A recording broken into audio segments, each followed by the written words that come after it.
الحمد للہ رب العالمین والصلاة والسلام علی سید المرسلین اما بعد فاعوذ باللہ من الشیطان الرجیم بسم اللہ الرحمن الرحیم الصلاة والسلام علیک یا رسول اللہ وعلی آلک واصحابک یا حبیب اللہ الصلاة والسلام علیک یا نبی اللہ وَعَلَىٰ آلِكَ وَأَصْحَابِكَ يَا نور اللہ۔ حضرت ابی بن کعب رضی اللہ تعالی عنہ نے سرکار دو عالم صلی اللہ تعالی علیہ وآلہ وسلم کی بارگاہ میں حاضری دی۔ عرض کیا یا رسول اللہ صلی اللہ تعالی علیہ وآلہ وسلم، میں فرائض کے علاوہ اپنا تمام وقت آپ صلی اللہ تعالی علیہ وآلہ وسلم پر درود پاک پڑھنے میں خرچ کروں گا۔ تو آقا کریم صلی اللہ تعالی علیہ وآلہ وسلم نے ارشاد فرمایا کہ اے ابی، اگر تم یہ کرو گے، یعنی تم ایسا کرو گے تو یہ درود پڑھنا تمہاری تمام پریشانیوں کو دور کرنے کے لیے کافی ہوگا اور تمہارے گناہوں کا کفارہ بن جائے گا۔ صلو علی الحبیب صلی اللہ تعالی علی محمد صلی اللہ علیہ وسلم۔ میٹھے میٹھے اسلامی بھائیوں اور مدنی چینل کے ناظرین، الحمدللہ عز و جل ہم اپنے سلسلے فرامین مصطفیٰ صلی اللہ تعالی علیہ وآلہ وسلم میں حاضر ہیں۔ حصول ثواب کی خاطر بیان سننے سے پہلے اچھی نیتیں بھی فرما لیجئے کہ فرمان مصطفیٰ صلی اللہ تعالی علیہ وآلہ وسلم ہے، نیت المؤمن خیر من عملہ، مومن کی نیت اس کے عمل سے بہتر ہے۔ میٹھے اسلامی بھائیوں اور مدنی چینل کے ناظرین، اللہ تبارک و تعالی نے بنی نوع انسان کی تخلیق فرمائی تو بنی نوع انسان کو زندگی گزارنے کے لیے بے لگام نہیں چھوڑا، بلکہ قرآن مجید فرقان حمید میں اللہ تبارک و تعالی نے اپنے پیارے محبوب صلی اللہ علیہ وسلم کی امت کو احکامات سے نوازا ہے۔ سرکار دو عالم صلی اللہ علیہ وسلم نے قدم قدم ہماری تربیت فرمائی، ہمارے لیے وصیتیں چھوڑی، ہمارے لیے نصیحتیں چھوڑی، ہمیں احکامات دیے تاکہ ہم اپنی زندگی بہترین طریقے سے گزار کر اللہ تبارک و تعالی کو راضی کر سکیں۔ جہاں انسان نیک عمل کرتا ہے، وہیں بعض عمل ایسے ہیں کہ جو ان نیک عملوں پر پانی پھیر دیتے ہیں، مراد ان کو ختم کر دیتے ہیں، ہلاک و برباد کر دیتے ہیں، جس طرح سرکہ شہد کو خراب کر دیتا ہے۔ سرکار دو عالم صلی اللہ علیہ وسلم نے اپنے امتیوں پر شفقت اور رحمت فرماتے ہوئے ہمیں ان برے اعمال سے دور رہنے کا حکم دیا، ہماری اصلاح فرمائی، ہماری رہنمائی فرمائی۔ آئیے آج کے سلسلے میں ایک حدیث مبارک جو کنز الامال سے ہے وہ شامل کرتے ہیں اور دیکھتے ہیں کہ کون کون سے ایسے اعمال ہیں کہ جن سے رکنے کا یا جن سے دور رہنے کا اللہ تبارک و تعالیٰ کے پیارے محبوب علیہ السلام نے ہمیں حکم ارشاد فرمایا۔ دافع رنج و ملال، صاحب جود و نوال، صلی اللہ تعالی علیہ وآلہ وسلم کا فرمان عالی شان ہے۔ فرمایا 6 چیزیں ایسی ہیں جو بندے کے عملوں کو ضائع کر دیتی ہیں۔ پہلی بات، مخلوق خدا کے عجوب کی ٹو میں لگے رہنا۔ دوسری بات، دل کی سختی، اور تیسری بات، دنیا کی محبت۔ چوتھی بات، حیا کی کمی، اور پانچویں بات، لمبی امیدیں، اور چھٹی بات فرمایا حد سے زیادہ ظلم کرنا۔ یہ 6 باتیں ایسی ہیں جو بندے کے کیے ہوئے نیک عملوں کو برباد کرتی ہیں۔ نمازیں پڑھی تھی، روزے رکھے تھے، حج کیا تھا، زکاتیں دی تھیں، صدقہ و خیرات کیا تھا، صلہ رحمی کی تھی، نامہ اعمال نیکیوں سے بھرا ہوا تھا، پھر کیا ہوا کہ اچانک دنیا کی محبت کی وجہ سے گناہ میں پڑ گئے۔ پھر کیا ہوا کہ اچانک دل کی سختی کی وجہ سے عبادت کی محبت زائل ہو گئی اور پھر گناہ کرنے لگے، یا حد سے زیادہ کسی پر ظلم کر دیا، یا مطلقاً کسی پر ظلم کیا، یا لمبی امیدوں میں اتنا کھو گئے کہ دنیا کی محبت مل گئی، یہاں تک کہ دین کی راہ سے دور ہو گئے، یا پھر حیا میں اتنی کمی ہو گئی کہ بے حیائی کا مظاہرہ کرنے لگے، یا دل سخت ہو گیا، اور ان وجوہ کی بنا پر بندے کے وہ کیے ہوئے نیک اعمال، وہ رمضان کے روزے، وہ نوافل، وہ صدقہ و خیرات، وہ نمازیں سب ضائع ہو جانے لگیں اور نامہ اعمال میں گناہ لکھے جانے لگے۔ یہ 6 باتیں انسان کے لیے مہلک ہیں، دنیا کے اندر بھی بربادی کا سامان بن جاتی ہیں اور آخرت کے لیے بھی رسوائی کا سامان بنتی ہیں۔ پہلی بات جو حضور صلی اللہ علیہ وسلم نے ارشاد فرمایا مخلوق کے عیوب کی ٹو میں لگے رہنا، ہمیں اس سے بچنا ہے، کیونکہ پیارے محبوب صلی اللہ علیہ وسلم نے رہنمائی فرما دی کہ کسی کے عیبوں کی ٹو میں نہ لگو کہ کون کیسا ہے۔ انسان اپنی ذات کو دیکھے کہ میرا دل کیسا ہے، میرا ضمیر کیا کہتا ہے،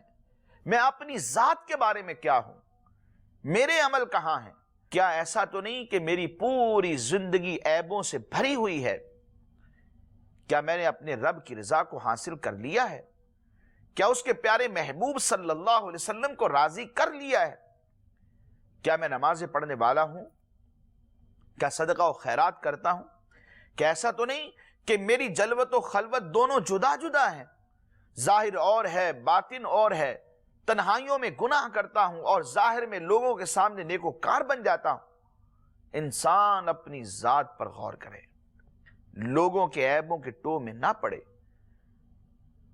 مسلمانوں کی ایک تعداد ہے جو اس عیب کے اندر، اس کوتاہی میں، اس نافرمانی میں پڑتی چلی جا رہی، اپنا سٹیٹس اعلیٰ رکھنے کے لیے دوسروں کو دبانے کی کوشش کی جاتی، ماں تحتوں کی کمزوریاں اور ماں تحت بسا اوقات بڑوں کی کمزوریاں تلاش کرتے کہ کوئی ایک کمزوری مل جائے، پھر اس کی اس کمزوری کو اچھالا جائے گا یا اس کو بلیک میل کیا جائے گا، اور اس بلیک میلنگ کے ذریعے سے میرا سٹیٹس اوپر ہوگا، لوگ مجھ سے ڈریں گے۔ لوگوں کو ڈرانے کی بجائے ہمیں رب سے ڈرنا چاہیے۔ جو انسان اپنے رب سے ڈر جاتا ہے، خوف خدا کھاتا ہے، وہ دنیا میں سرخرو ہے، وہ آخرت میں سرخرو ہے۔ تو مخلوق خدا کے عیبوں کی ٹو میں لگنے کی بجائے انسان کو چاہیے کہ اپنے عیبوں پر نظر کرے اور نظر کر کے اپنی اصلاح کی کوشش کرے۔ اور دوسری بات جو حدیث مبارک میں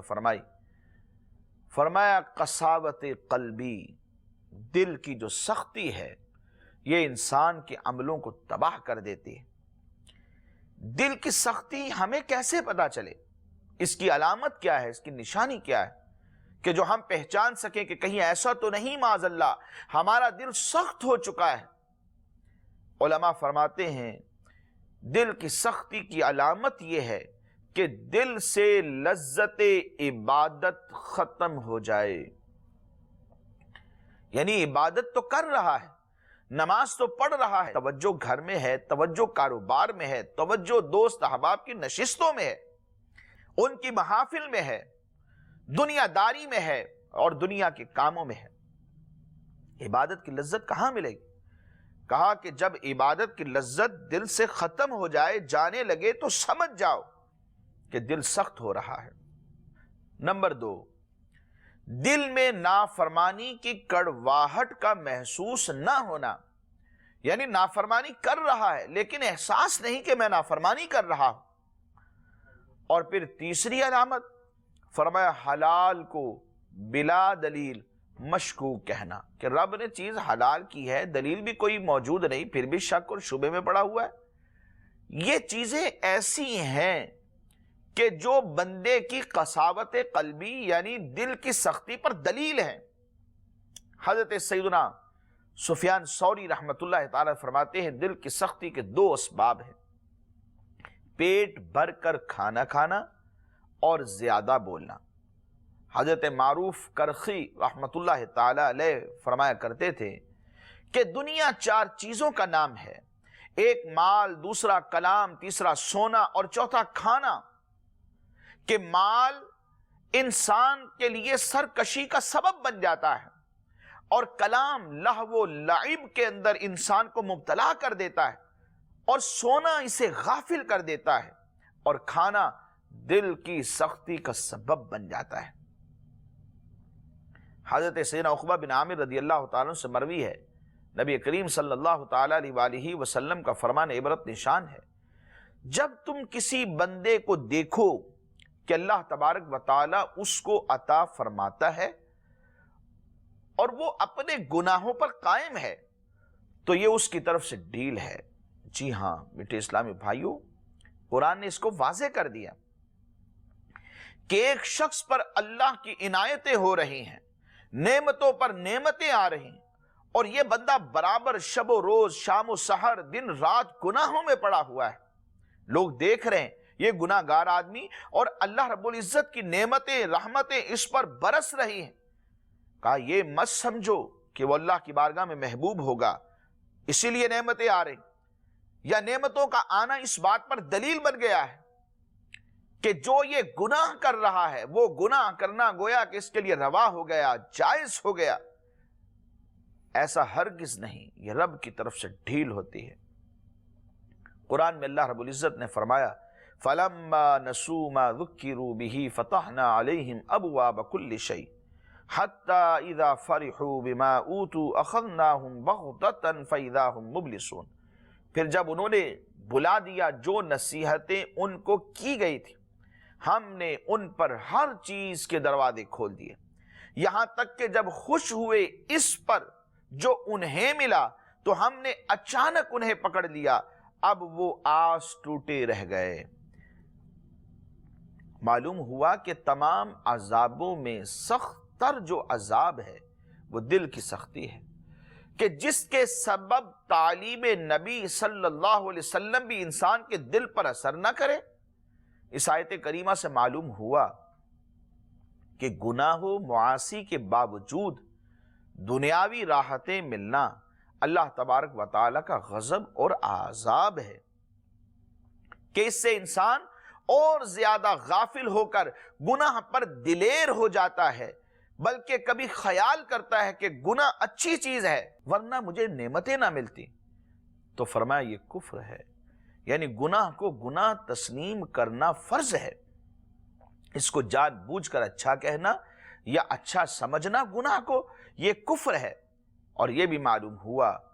کہ نیکوکار یعنی نیک بندوں پر تکالیف آنا یہ رحمت الہی کا ذریعہ ہے کہ اس سے اس صالح یعنی نیک بندے کے درجات بلند ہوتے ہیں۔ اللہ تبارک و تعالی ہم پر رحم فرمائے اور زبان کو لگام نصیب کرے کہ یہ ذکر اللہ سے انسان کو غافل کر دیتی ہے، کہ انسان فضول بول بول کر ذکر اللہ سے غافل ہو جاتا ہے اور پھر دل سخت ہو جاتا ہے،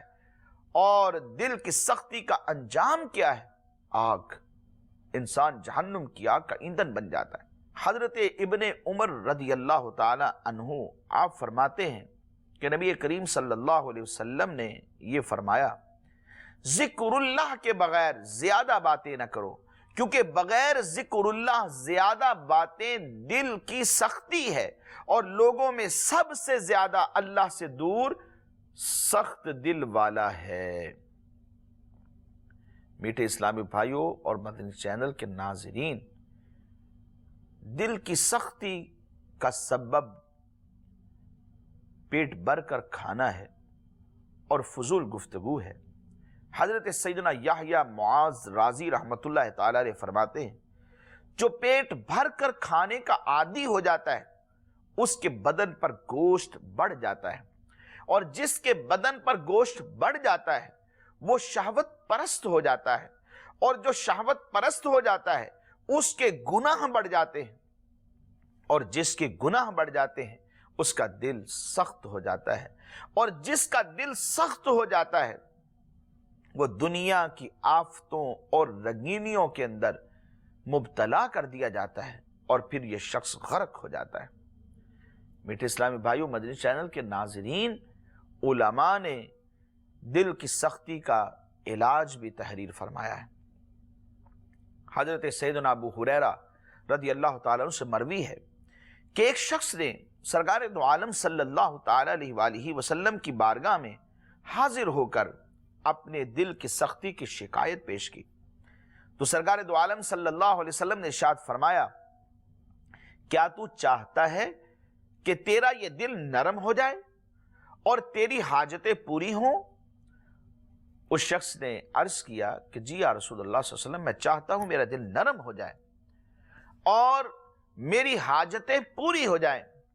اور ایک روایت کے مطابق نبی کریم صلی اللہ تعالیٰ علیہ وآلہ وسلم نے یہ سوال کرنے کے بعد پھر فوراً اس کا علاج خود ہی ارشاد فرمایا، تو فرمایا کہ تو یتیم پر رحم کیا کر اور اس کے سر پر ہاتھ پھیرا کر اور اپنے کھانے میں سے یتیم کو کھلایا کر، کہ ایسا کرنے سے تیرا دل نرم ہو جائے گا اور تیری حاجتیں پوری ہوں گی۔ ایک اور روایت میں حضرت سیدہ عائشہ صدیقہ رضی اللہ تعالی عنہا کی بارگاہ میں ایک عورت نے حاضر ہو کر اپنے دل کی سختی کی شکایت پیش کی، ذکر کیا، تو آپ رضی اللہ تعالی عنہا نے فرمایا اس کو علاج بتاتے ہوئے کہ تیرے دل کی سختی کا علاج یہ ہے کہ موت کو کثرت سے یاد کیا کر،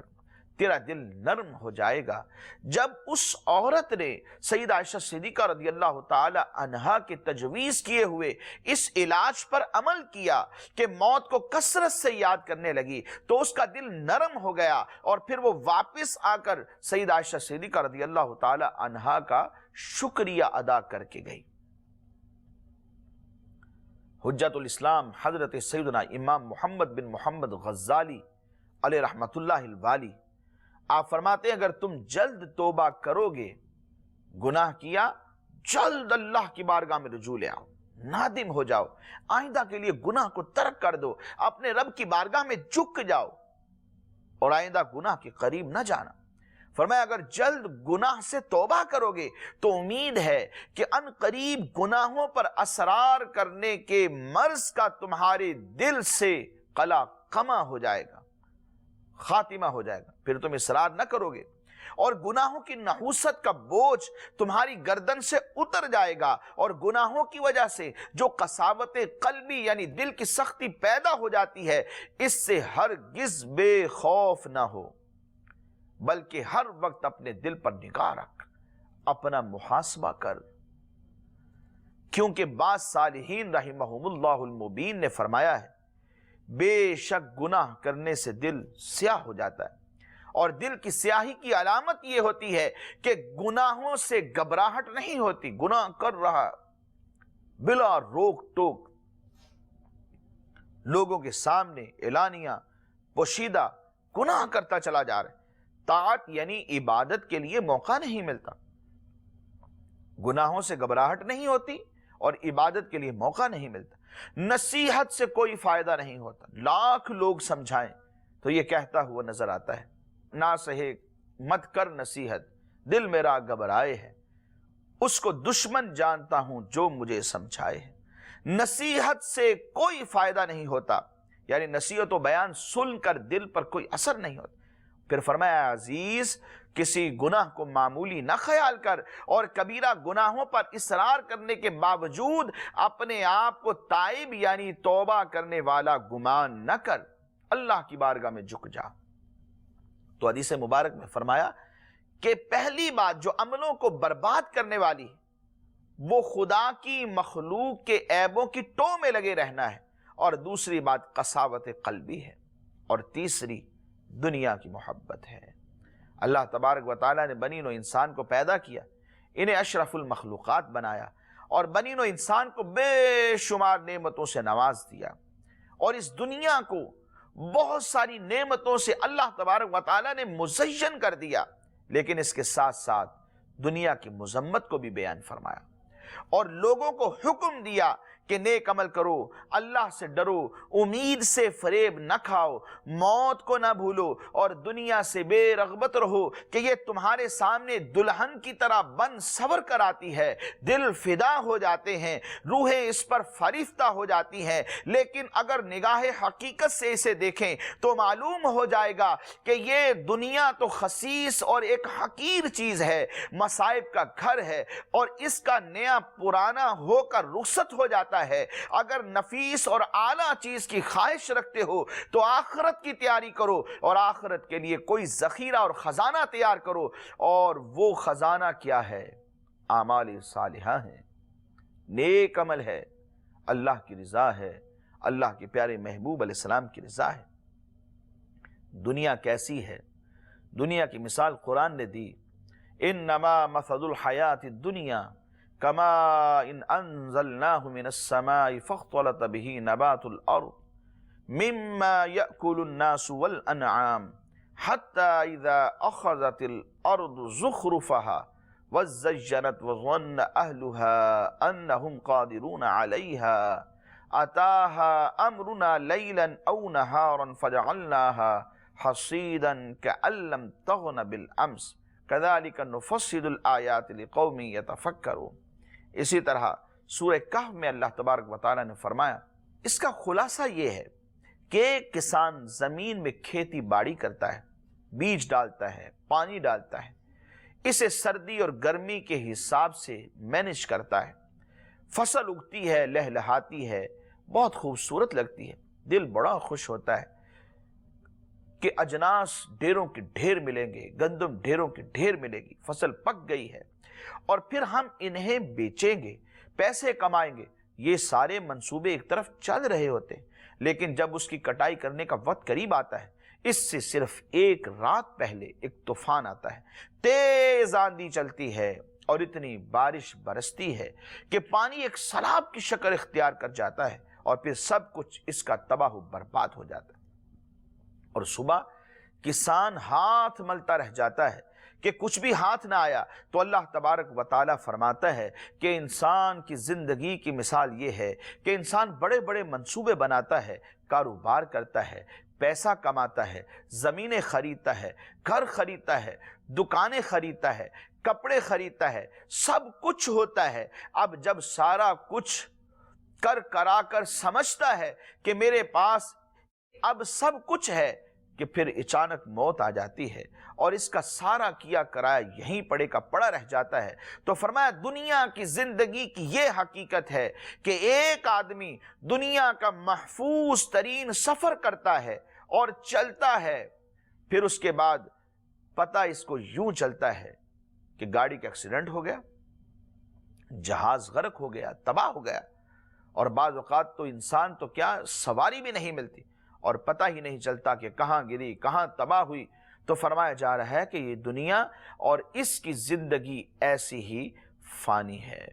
حضور نبی پاک صلی اللہ علیہ وسلم نے فرمایا، دو بھوکے بیڑیے اگر بکریوں کے ریوڑ میں چھوڑ دیے جائیں تو اتنا نقصان نہیں پہنچاتے جتنا دنیا کا مال و دولت، اس کا حرص اور حب جاہ انسان کے دین کو نقصان پہنچاتی ہے۔ حضرت سیدنا سہل بن سعد رضی اللہ تعالیٰ عنہ کی روایت کے مطابق نبی کریم صلی اللہ تعالیٰ علیہ وآلہ وسلم نے اس دنیا کی حیثیت کو واضح فرما دیا۔ فرمایا اس دنیا کی حیثیت اللہ تبارک و تعالیٰ کے نزدیک اگر مچھر کے پر کے برابر بھی ہوتی تو وہ اس دنیا سے کسی کافر کو پانی کا ایک گھونٹ بھی پینے نہ دیتا۔ حکیم لقمان رحمت اللہ تعالیٰ علیہ آپ نے اپنے بیٹے کو نصیحت فرماتے ہوئے کہا کہ اے میرے لخت جگر، یقیناً دنیا گہرا سمندر ہے